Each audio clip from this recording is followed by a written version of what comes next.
تبارك الذي نزل الفرقان على عبده ليكون للعالمين نذيرا۔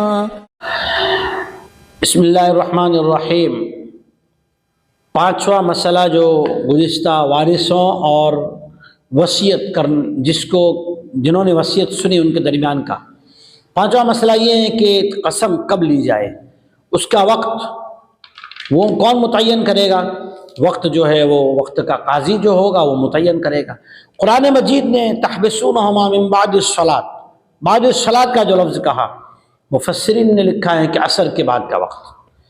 اس سے ایک بات پتہ چلی کہ کسی مبارک وقت میں یا مبارک جگہ میں، جیسے بعض مرتبہ کہتے ہیں بھئی آپ مسجد میں، ہمارے یہاں جیسے سندھی قوم میں ایک عام بات آج تک چلی آ رہی، اگر کسی چیز کے بارے میں اختلاف ہو جائے، نزاع ہو جائے، کوئی دعوے دار ہو، کوئی جو دعوے دار مختلف ہو جائے، تو پھر اس چیز کو مسجد میں لا کے کھڑا کر دیتے ہیں۔ جانور ہیں تو مسجد میں لا کے باندھ دیتے ہیں، چیز ہے تو مسجد میں لا کے رکھ دیتے ہیں اور کہتے ہیں بھئی اگر تم یہ دعویٰ کرتے ہو کہ تمہاری ہے تو یہ یہاں سے مسجد میں سے لے جاؤ، تو لوگ ہمت نہیں کرتے وہاں سے لینے کی۔ تو زمان یعنی وقت، مکان دونوں متبرک ہیں، اس کی متعین کون کرے گا؟ فیصلہ کرنے والا کرے گا۔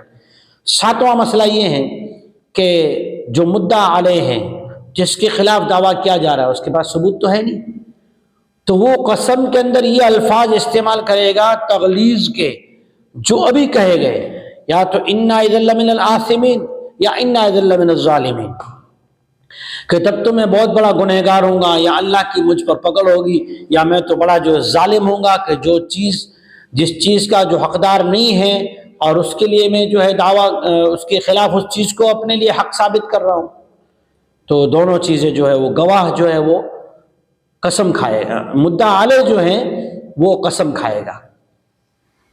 اور ساتواں مسئلہ یہ ہے کہ ورثہ میں سے جو مدعا علیہ ہیں تو جن کو شرعاً میراث پہنچتی ہے ان پر قسم آئے گی، جو میراث کے حقدار ہیں ان کے ذمے قسم کھانا ہے، کہ جیسے انہوں نے کہا کہ بھئی ہم نے خریدا ہے، تو وارثوں نے اس کے خلاف کیا کیا؟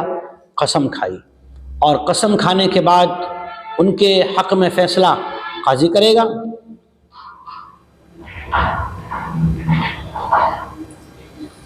اور ان آیات کریمہ میں جو اللہ جل شانہ نے یہ حکم فرمایا کہ وصیت جب آدمی دنیا سے رخصت ہونے والا ہو تو وصیت کرے، تو وصیت کرنا کوئی فرض واجب نہیں ہے، بہتر یہ ہے کہ اپنی چیزوں کی وصیت کر جائے تاکہ آنے والے وقت میں ورثہ کے درمیان میں اختلاف نہ ہو۔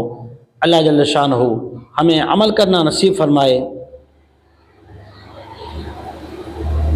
آمین۔ وآخر دعوانا الحمدللہ رب العالمین۔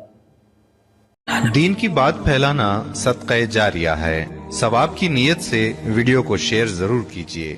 جزاک اللہ۔